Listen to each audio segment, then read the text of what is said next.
Good morning, John. Morning, Mark. Nice to not see you. We're neighbors, and this is the closest I've actually come to seeing you in about 6 or 8 months. I know, it's been too long. It's likewise. Well, I haven't been on Blogging Heads in a long time, and I'm convinced that it was because Bob put me on with people like Jonah Goldberg and Ross Toothat, and we didn't fight at all. We had a very amicable conversation, which is kind of funny because Jonah Goldberg drives me nuts when I read anything he writes, but we had a great time. So now I think we might have a little more to fight about, even though we actually probably agree on. Well, putting you on with a pit bull like me was no doubt intended to create some sparks. Right. So I think it's hard to not start talking today without talking about Iraq. Usually I try to avoid foreign policy at all costs. Sure. Along with health policy. Health policy always sucks me in, but foreign policy I manage to avoid. But this is kind of a moment with regard to Iraq, don't you think? Yeah. Well, I mean, the election, I think, is what kind of opened up the dike for basically everyone on the right to admit what people on the left have been saying for a long time. Right. Yeah.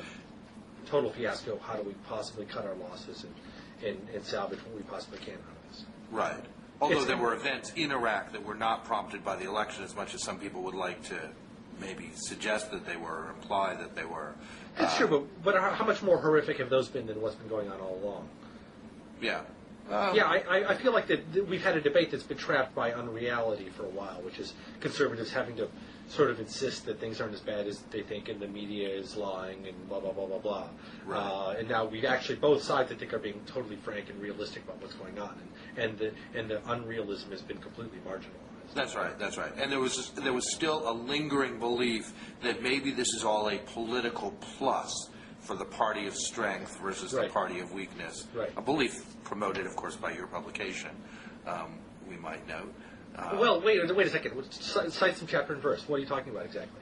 Well, I'm talking about kind of the binary point of view that says that even if the war was a big mistake, you still want to be on the side of the strong, on the side of, standing up to X, whatever X is, Islamofascism or what have you, as opposed to the side that has Sidney Sheehan and Michael Moore on it. Well, I think there's some truth to that still. I mean, I think the Democrats still have a lot to fear by being, by going too far.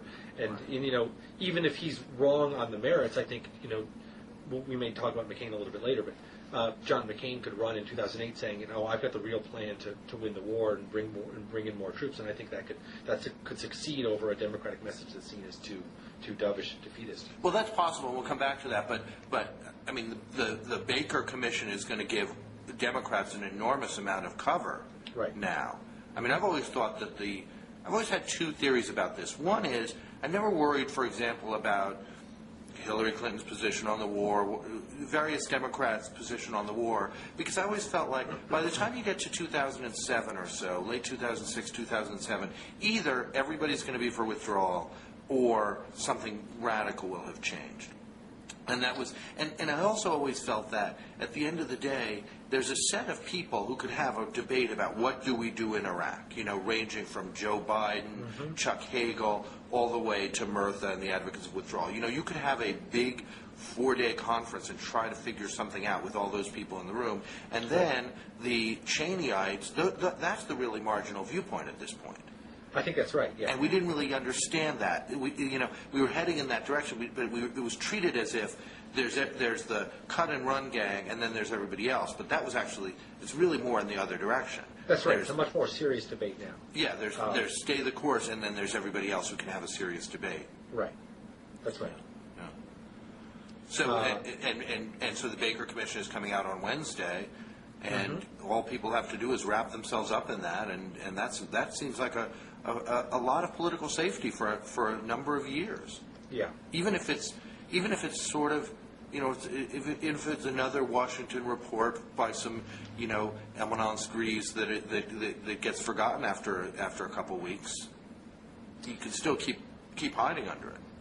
Nobody thinks guys are. That's probably true. I mean, I think everything will really start to come into sharp focus in 2008 when you've got a presidential campaign and you've got two candidates, and then the ideology will probably get subsumed to the biography, and everything will get filtered through through that lens. And so, again, if you've got a McCain, he's got an easier time making whatever case he wants to make. And if you've got a Democrat with who's a foreign policy novice like Obama, or is female, and again, I don't substantively agree that being female should be a problem, but politically, I think the bar tends to be higher, which is unfortunate but true. Right now the Democrats have as even a playing field as they'll have to make these debates, but I think it could well get less even in 2008. Well, I suppose you're invoking the old. It's not what you say about the issues; it's what the issues say about you. That's your dictum. Idea here, yeah, and that biography takes out that you use the issues to draw out the strength in your biography, which plays to McCain's strengths. But at this point, McCain, if you believe that McCain has any true beliefs at all, the beliefs he's invoked put him in far to the right. I mean, he is the genuine neoconservative. He is the real deal neocon, who really believes that military force is the principal way of exercising U.S. influence in the world, and he just do it bigger. He is, although John Judas wrote a very, very interesting cover story several weeks ago for the New Republic showing that McCain has actually completely changed on this. He used to be much more of a realist, much more skeptical about military intervention, and his sort of neoconservative idealism only grew out of the midst of the Balkans conflict, which he was opposed to American intervention at the beginning of, after a fairly long record of opposing American intervention before that, and then this is a fairly recent thing. And Judas raises the question of whether it will evolve back into yet another direction, which remains to be seen. But I wouldn't necessarily say that this guy is Bill Kristol, and will certainly be, in other words, someone who is not going to change no matter what happens in the world 5 years, 10 years, 20 years from now. Right. Well, there's obviously two factions in the McCain world, right? I mean, there's the Mark Salter neoconservative faction, and then there's the much more kind of the one that's trying to cut some centrist deal wherever it can be found, which is represented a little bit by his campaign people. Well, maybe we should save this for our McCain discussion, which we keep edging towards. We're planning to talk about McCain, and we're trying to talk about Iraq, but we're ending up talking about McCain. Should we just start talking about McCain, or do you want to? I sort of feel like we could keep talking about Iraq. I mean, I sort of felt like we shifted the topic a little bit to McCain. All right, let's keep just talking back about to Iraq. McCain. Well, all right, I'll defer to your wisdom. Iraq. Well, I wrote a semi-satirical column a week ago, and what I've learned from this is it's never a good idea to write a semi-satirical column. But semi-satirical, you said? Semi-satirical. Yeah. Arguing that maybe we should think about returning Saddam Hussein to power in Iraq. Yeah. And my point was that basically, like, every plan you actually look at for what we should do in Iraq, it has massive humanitarian and strategic downsides. And if you actually, compare the Saddam plan to those plans, 1-to-1, it's kind of hard to see why the Saddam plan is worse, even though it's admittedly awful to contemplate. Right. The response was fairly poor. I know. I thought about that one too, and I have to say, I do remember on some, cold winter day in 2003, before the war started, I just remember sort of having a glimmer that I kind of wanted to say, it's entirely possible that in 3 years we'll want this guy back. Yeah. we will want this guy back. And what's so depressing about it is that we know this is not news. It's not news that dictators do evil things and also sometimes keep lots of other conflicts in check.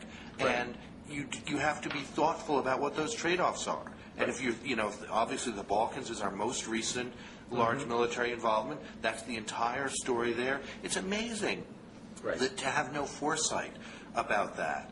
And I was thinking that the Hadley memo that was leaked last week, the memo from Stephen Hadley, that was really torn apart for his failure to actually understand how the parliamentary system worked and how easy it would be for Maliki to get rid of elements of the government and things like that.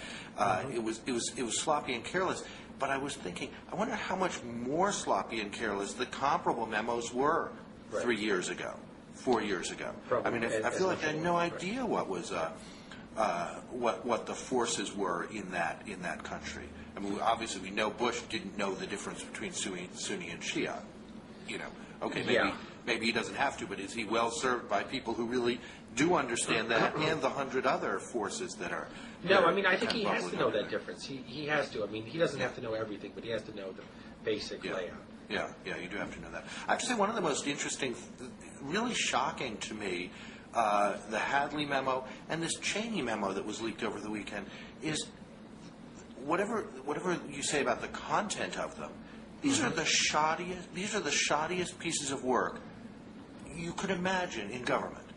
I mean, I don't, I didn't go to the Kennedy School, I didn't do all that stuff, but I know the difference between a policy memo that's helpful to the president, the senator, whatever, and one that's just a piece of junk. And what Rumsfeld produced is this, I think I said Cheney, I meant Rumsfeld. What Rumsfeld produced is just this kind of list. We could do this, we could do this, we could do this. Less desirable options are this, this, and this. Well, that doesn't tell you anything about actually the relationship between those things, the pros and cons of doing any of them.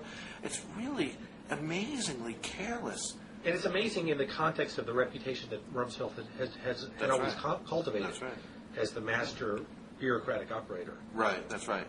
Where do you stand on the question? I know there's a lot of because you did support the war.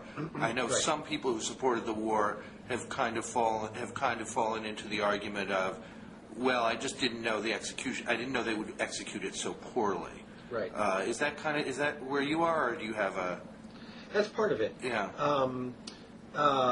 Look, my rationale for the war was always centered around weapons of mass destruction, and particularly the prospect of Saddam Hussein obtaining a nuclear weapon. In a nutshell, I had to explain my pro-war position last time I was on this program, so I'll just do it again. Right. I don't think I watched that one. You don't watch it. I'll do it more quickly. Basically, we fought the Gulf War in 1990 appropriately, in my view.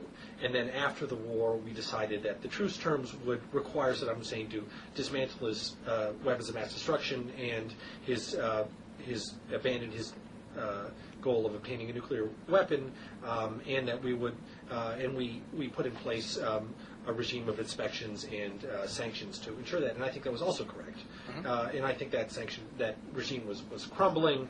I think we were constantly in this cat and mouse game with Saddam, where he would just kind of abandon all cooperation. We would get tough with him. He would come most of the way, but not entirely the way, towards cooperating with us when we were really getting tough at the UN and with troops. And then when the heat settled down, he would also back away. And it was just going back and forth. And at some point, we just had to settle it. That was my view.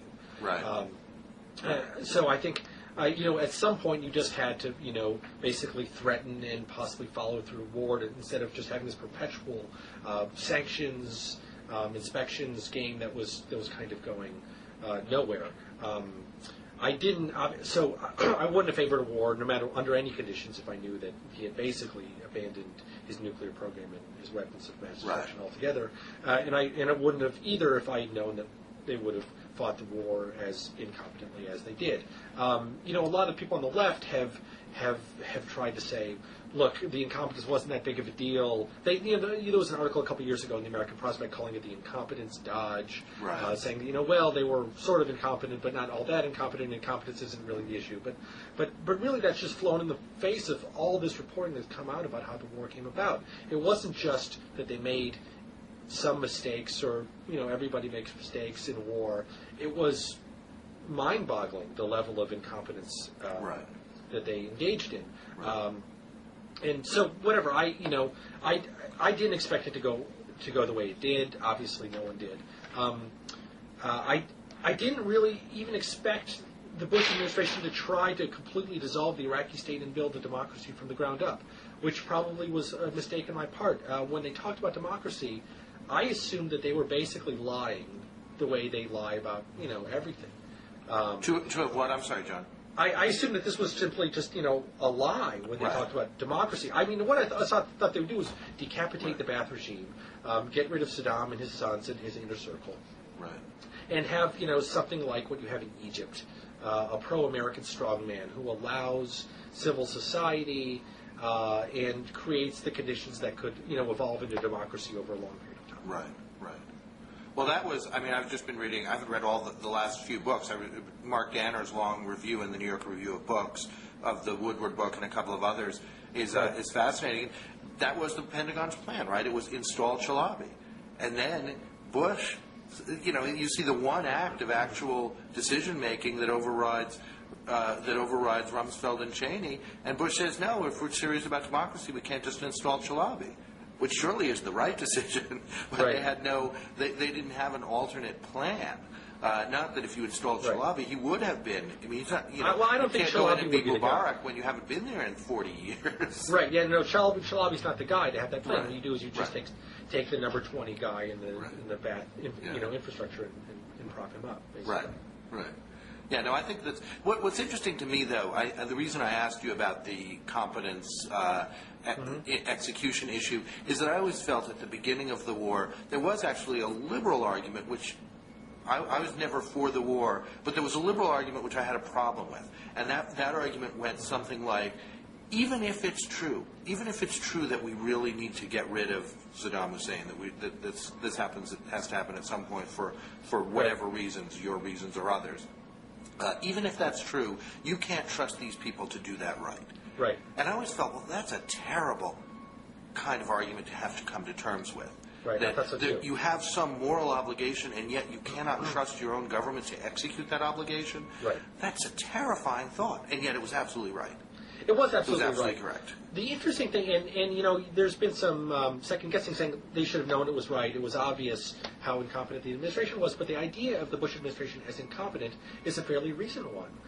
I don't remember thinking of them in those terms at all in 2003. That's right. Yeah. I consider them basically ruthlessly effective at doing anything that was in their political interests. Right. And obviously securing Iraq after the war was in their political interests. Right. Basically, whenever they needed to do anything, it seemed even when the odds were against them, they managed to do it. So, only afterwards have we learned that they're only good under a few narrow conditions. I think when they can rely on intense partisan division and media manipulation. Any goals they can accomplish with those two tools, they can be extremely effective at. But those two things don't work in Iraq. No, and they don't work domestically anymore either. Right, they don't work anymore. Right, although they did for a long time. Right, and there's no plan B. Well, let's go back to McCain because we danced around that a little bit, and that's an area where you and I have some fierce disagreements. Sure. Why don't you start off by explicating your view of McCain as the conventional Goldwater conservative? Well, I'll reply. I've got a couple points about McCain. I think if he has an underlying view, it's largely a Goldwater conservatism with an incredible malleability to sort of fit himself into whatever the political situation is of the moment, which is amazing to me to see actually because I worked in the Senate in the 90s and. At that time, you would see McCain, and he would, storm under the floor with some amendment that he didn't, he hadn't told anybody he was going to offer. He hadn't done anything to line up enough votes. He would lose, and then he would just yell at everybody for being idiots. And he didn't really seem to possess any of these political skills, and he probably didn't before 2000 when I think he started really having fun in politics, which is key. But since then he's developed this very unusual role where I think in a world where bipartisanship is a scarce resource, he's kind of monopolized it. And it's allowed him to play this particular dance, which somehow keeps adding to his reputation of an issue emerges, bipartisanship emerges in the form of John McCain. He kind of locks it up for a little while and then does nothing, or lets the Bush view prevail. And of course, the ultimate example of that is the torture, the military commissions bill, where everybody saw it coming, and everybody yelled about Democrats should be doing more about this. They shouldn't be trusting McCain to cut a good deal. And of course that was right, but there was nothing you could do as long as, he used the monopoly, he pulled it over to the side, and then he let it go. Right. And he's done that. He's done that time and time again. It's a fascinating. You can't think of anybody in American history, probably including Henry Clay, who's exercised power in that way. It's a very unusual and weird way to exercise power. I think underneath it, he's probably kind of a Goldwater conservative, which to me is a very of all the brands of conservatism, it's pretty tolerable. It's got enough of a libertarian streak and an actual small government streak that is fine with me. I think he's lost sight of any actual underlying principles, though, and that sort of disturbs me because he's got the straight talk reputation. Well, he's clearly doing whatever. Go on. Sorry, what? I'm sorry. He's clearly doing whatever he needs to do to run for president in the Republican nomination. But I wanted to reply a little bit about this to you, and there was also a recent Blogging Heads segment that I saw some of with Matthew Iglesias and Eric Alterman, where they were both agreeing that, of course, McCain's just a normal, conventional conservative Republican, and everyone in the media is completely deluding themselves to think otherwise. I think there's a massive amount of evidence to the contrary, which I would like to read some of. I printed out some of a story I wrote a few years ago. Here are some of the things that McCain has done, which are not conventionally conservative. Obviously, there's campaign finance reform. He opposed the major Bush tax cuts, both on grounds of affordability and because they were massively unfair, and he's talked about income inequality rising and how this would worsen it. He sponsored a Patients' Bill of Rights with John Edwards and Ted Kennedy. He sponsored a bill with Chuck Schumer to allow the importation of generic prescription drugs, infuriating the pharmaceutical lobby. He sponsored with Evan Bayh a bill to promote and expand AmeriCorps. He sponsored legislation with John Kerry to limit automobile emission standards, and with Joe Lieberman to force the United States and the Bush administration to reduce greenhouse gases and comply with the Kyoto Accord. He has sponsored legislation to close the gun show loophole. He sponsored with Carl Levin a bill to force companies that deduct executive stock options from their taxes to disclose this on their financial statements, which, again, all these things were putting him both against almost every Republican and many conservative to moderate Democrats and a lot of powerful business lobbies. Right. Okay. So we'll insert that full list in the record. Every one of them occurs within a window of about 2 years, right? There's about 2 years where he's kind of dancing around. The other faction, the Rick Davis faction in his universe prevails. They dislike Bush. They are thinking about some kind of independent something, and they haven't quite made the choice yet. And he's monopolizing bipartisanship in this way. It's fascinating. What makes that the real McCain versus any other 2-year period of his career? Who knows? Well, let me try to. I think there's a context in which it all makes perfect sense. The context is, I asked him about, why are in the 2000 campaign he was denouncing Bush's tax cuts, saying this is unfair, it's a giveaway to the rich, and this is something that Republicans never do. Even when they're against these tax cuts, they say, let's talk about the deficit, and then they usually fold anyway. And I said, well, and he said, well, I came into the Senate, I didn't know much about domestic politics. I mostly focused on military stuff. And I only really began to focus on this when I ran for president and went around to these town meetings and had to think about domestic policy in a worldview. That's part of the answer. The other part is obviously being fascinated with Teddy Roosevelt. And that's a factor that you haven't mentioned, but it's not just machinations and factions. He's fascinated with Teddy Roosevelt and almost obsessed with recreating the Roosevelt legacy in the context of American politics and bringing the Republican Party back to that legacy, which is a progressive legacy. If I can tell you one more quote, when he was talking about during Enron and the need for financial regulations, he talked about, we've always had a regulatory system to correct the abuses of the capitalist system. He said that on one of the talk shows. So I think you had a very clear ideological turn in 2000 that got took him further and further left, 2001, 2002, and the beginning of 2003. And at some point then he decided he was not going to run as an independent. He talked long into the night with John Kerry about being vice president.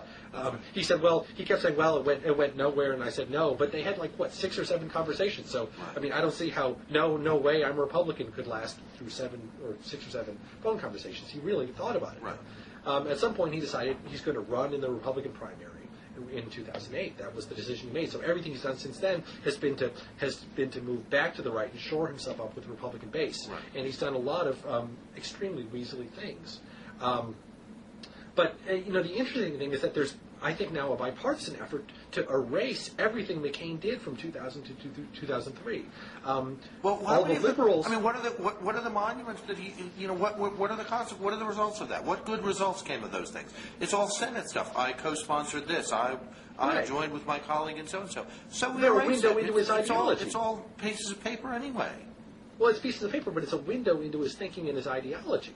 And the line that he wants to promote now is, I'm a conventional Reagan conservative, and I always have been, and whatever differences I had with Bush were tiny ones around the margins. And a lot of liberals now think that he's going to be the Republican nominee in 2008, so they want to say the same thing, because they want to be able to run against him as a right-wing nut in 2008. So they're actually playing into the McCain line. So everyone is basically conspiring to forget all these things, all these positions he took in this massive evolution in his thinking. Right. Now, I'm not saying this makes him honorable. The fact that, he's obviously covering up in a pretty strong way all these things he did over these several years, and I think, still in his bones believes.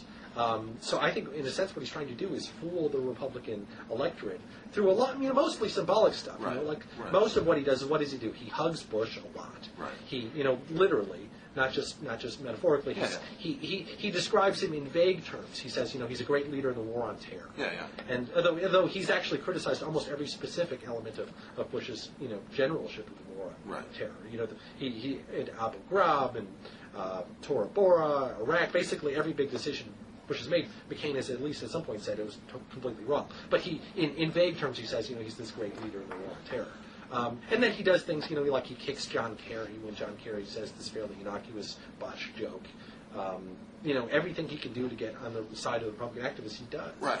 But I think basically ideologically he's still the same guy he was a few years ago. He's just basically hiding. Right. Well, I have two reactions to that. One, I think So I think if John McCain is the Republican nominee, which he won't be, and if he were the face of the Republican Party, it would be a conservative, a Reagan conservative party, and you know what? That's a hell of a lot better than what we've got. I always think that. I wouldn't even say Reagan. If you look at the list of what I said, that's beyond Reagan. Yeah. It would be a party. I love this quote from Charles Barkley. Charles Barkley for a while talked about how he was a Republican, and then last year somebody asked him about it. He said, "Yeah, I was a Republican until they lost their minds." And I think a lot of the swing vote in this election was what Jim Pinkerton calls them Reagan Democrats. I think they're really Charles Barkley Republicans. That is, they were Republicans until the party lost its mind. I would like to see the party regain its mind, and McCain is probably as good a prospect of that as any. Mitt Romney might be another. It's not going to be my party. It's not going to be my party. Right. It's not going to be a Rockefeller Republican Party. It's not going to be my party, but it's going to be a reasonably responsible, fairly conservative party, and that will be in some ways a healthy move. But I don't think I think there's too much mistrust of McCain among the Republican core. But I think obviously we'll see another move, because I think he will not get the nomination, and then it becomes, we suddenly have the emergence of a McCain-Lieberman ticket. As an independent ticket, with the argument we were both rejected by the ideological extremes in our two parties, and therefore we're the center. That's right. But let me go back to that point again, because again, you're saying that's Reagan conservatism. It's not. On foreign policy it is, but campaign finance reform, greenhouse regulations, Patients' Bill of Rights, prescription drugs, financial loopholes, gun show, crackdown, opposing tax cuts to the rich as being unfair, campaign finance, all these things. This is not Reagan conservatism. If the window on McCain, if as you see it, McCain's true ideology is revealed by those 2 years, And that's the true thing, and that's what he would be as president. You may well be right.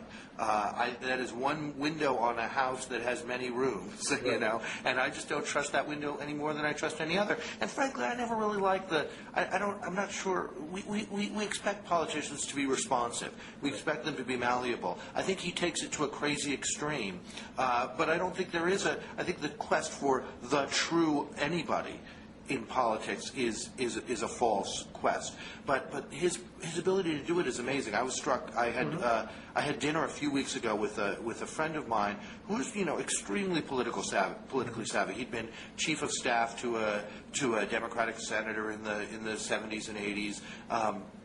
And he said to me something, and he's liberal Democrat, and he said, whatever you may say about McCain, I disagree with him a lot, but, at least he doesn't flip-flop all over the place, not like that Hillary Clinton. Right. Whereas in reality, Hillary Clinton, she's too cautious, she's all these things, but she's not a crazy flip-flopper.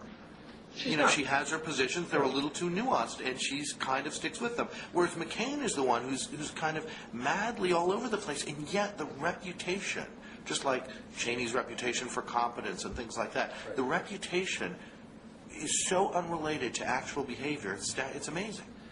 I think it's true.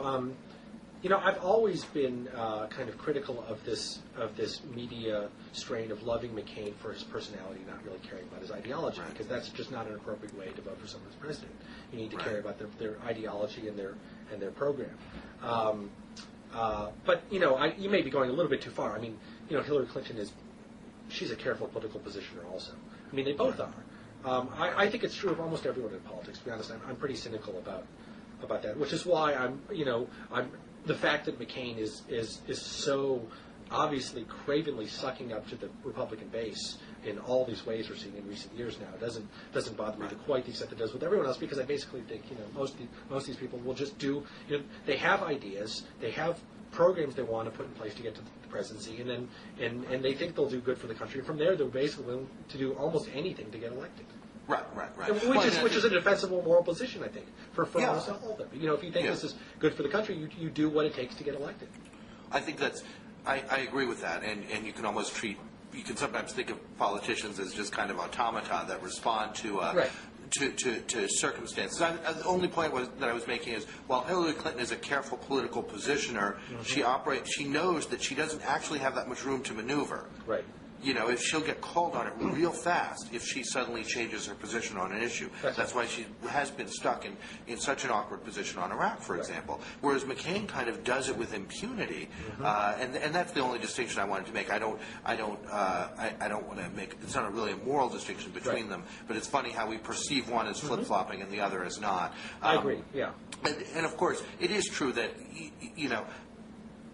McCain, with the press, for example, McCain's ability to be spontaneous and unguarded and relaxed, it's an enormously powerful thing that Hillary Clinton doesn't have. Right. I wonder, it's interesting, though, when you get into a presidential race, I remember this from when I worked for Bill Bradley in 2000, when you get into a presidential race, all of a sudden the reporters that matter are, very young reporters looking to make a name for themselves, and not necessarily...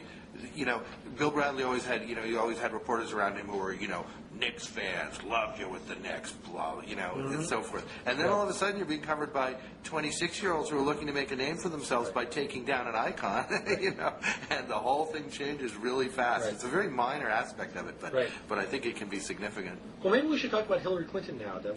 Let's talk about Hillary Clinton. I want to go on the record here as saying that I believe Hillary Clinton will not run for president in 2008. Why do you believe that? And I think that if she were, I think that you can look at her conduct over the last few years and say, if this was somebody who basically was not going to run for president, would she have done anything different from what she's been doing now? And I think the answer is no. She might have done some things different if she was going to run for president, like save a little money from her Senate race, for example. And the most interesting question now is, what happens at the moment that Hillary Clinton stands up and says, I will not be a candidate for president in 2008, what happens? Wait a second. Depending when you do that. Hold on, before we get to that point, your premise, to me, I'm not ready to accept that and move on. So maybe we should discuss that premise first. I speak the truth. Accept it. Well, look, what would she have done differently? I don't think she would have created this massive apparatus of Hillary land, all seemingly devoted to promoting her presidential run.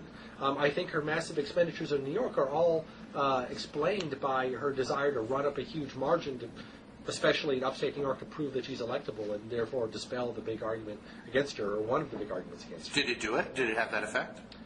I don't know. I mean, she says it did. I mean, she ran up a big margin. I don't find it convincing, but she has a superficial argument with a big top-line number. What's it, like 65 or 70% something that she could throw in people's faces? I mean, I don't find it persuasive at all, but that's their aim. And you know, at a superficial level, probably they will persuade some people with that. So, you know, to me, it's like, you know, well, I mean, I like to make a lot of World War II comparisons, and people object to it because you end up comparing people to, you know, Hitler and Stalin a lot, and I'm not trying to make a moral comparison, but, you know, just it's kind of like looking at, you know, your Stalin looking at Hitler in, you know, 1940, and boy, he's got a pretty big army, and it kind of looks like he might invade us, but, you know, he concluded that he wasn't going to, but, you know, it's the same thing. You know, she's got a massive army poised on the border that doesn't seem to have any purpose other than to run for president. So how do you explain, you know, Hillary land, the army of consultants, the fundraisers, the millions and millions of dollars, the careful machinations, the flag burning law, and all this stuff? Right. I mean, how do you explain that other than as preparation for? I'm not saying they haven't. I'm not saying it's not something that people thought about. And I think if the numbers were there, if you could really make the electability argument, which has nothing to do with the margin in New York, you know, what you run up against an actual lunatic in a blue state that tells you nothing about electability. I just don't think the numbers are going to be. If Mark Penn is doing honest polls, I just don't see how the numbers are going to be there on electability. Any sentence that starts with if Mark Penn is doing honest polls, I mean that sentence, I mean, has no meaning. Right. You know, Mark Penn does advocacy polls. He does polls that are designed to create the result that his client wants. Right. No, he was. That was a true mark for Brett. Right. He's not a good pollster. Right. If Karl Rove is telling us exactly what he believes at all times, then blah blah blah. You don't need to listen to the end of the sentence. You know, if anyone other than Mark Penn is allowed to put a poll before, and what is like? Look, and you have to hash out electable. I mean, obviously, it's not binary. Any Democrat is electable under the best of circumstances, and no Democrat is electable under the worst of circumstances. That's right. So there are circumstances where Hillary Clinton could win. Is she the best bet? Probably not. No, I mean, she's not a good bet. She's not a good politician. But, you know, is that what she cares about? You know, does she care about the Democratic Party nominating its best candidate? No, I mean, she cares about herself being president. You know, and so she wants to get the nomination in the hopes that conditions are bad enough that she can win, probably, you know, by 51 to 49, but win anyway. And, you know, if the Republicans nominate someone really bad, if the economy's in a terrible funk, Iraq is a worse mess, et cetera, she could probably win. So, you know, that part of the thinking doesn't seem too hard to explain to me. But should we move on with your fantastical premise of Hillary announces that she's not going to run, and then what happens after that? Well, what happens then? I mean, you know, you could do it at a certain moment where it creates a huge opening for Barack Obama. You know, if you did it last week, that would be, you know, because it's his moment of coming out. If you do it at a moment after we've all kind of gotten used to Obama, you know, maybe you set it up for somebody else in a different way. I mean, that's an enormous exercise of power, and it's an exercise of power that can only be triggered by actually creating that big expectation that you're likely to run and having that army and so forth. That's You can only pull off that retreat in which you control leave with an enormous influence on the party if you've built it up. That's true. So do you think this is all, you know, massive feint to engineer Evan Bayh or Tom Vilsack or God knows who? Yeah. I don't know who. I don't know whether. I don't think it's either of those two.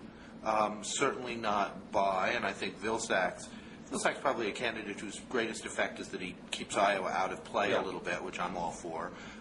He's a good governor. We don't have that many good governors, and that makes a big difference. I've always thought. I mean, I criticized your old editor, Mr. Beinart, before, but I always thought one of the most persuasive things he wrote in 2004 was the argument that, well, the real reason that Dean kind of jumped out from the pack was because there are no other governors out there. There are no Democratic governors. And that's still to some extent true. There aren't that many with the full, 2 terms of perceived success that Vilsack has. So maybe he's a serious candidate, but I think it's kind of Obama or Edwards are probably the greater beneficiaries at this point of a Hillary move. We got to wrap up reasonably soon. Do you want to talk about the Washington Post had a series of articles yesterday about is Bush the worst president, which is a topic you like. It's a topic I like. Do you want to go first?